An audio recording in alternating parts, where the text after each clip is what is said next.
bersih. Bilih hayatika wa kharimika, dan kamu pelihara alam dalam kamu duduk dengan saudara-saudaramu, dengan rakan-rakanmu.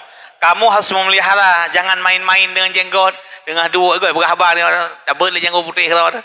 Anian lalu ngancin, itu ada berhabar ngancin, jika ada lalu ngancin, ngancin kalau anjir dah. Menyelang agama berah, kurang tak hormati lawan bicara katanya. Ih, juga berhabang dengan kita, lalu dengan junjung hidung kalau kan juga kan, kalau janggut. Hana fokus saja terhadapi ngan dalam berbicara, bicara hana hadap, yang ada hadap. Anian wamin takhlili asnanika, dan giu pelihara awak kita bergaul, taduklah sama majlis takhlili asnani, kalau jungkai kau. Ni alih bu bawa tu, jika tidak jungkai kau, nyo hana menjanjikan jungkai kau ni. Dengan berhabangan ka, jika nak boleh kau kan jungkai kau ikangan. Ini anjir ya. Dan memasukkan jari-jarimu dalam hidung kamu, jungkai hidung. Tadi basarika, dan awak kata duk katanya gaduh tak pula ludah.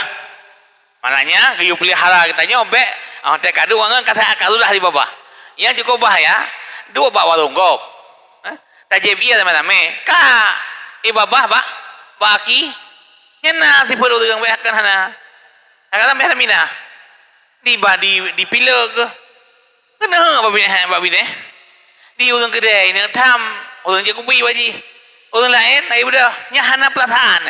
Anjir hana adab. Kok lang lari kuang di begini. Dah ya biji obat pamine tong bro de. Begepuh hinan ba aki meja kopi go pinan dari baba. Anjir ya, gak ada hana adab ya. Ya.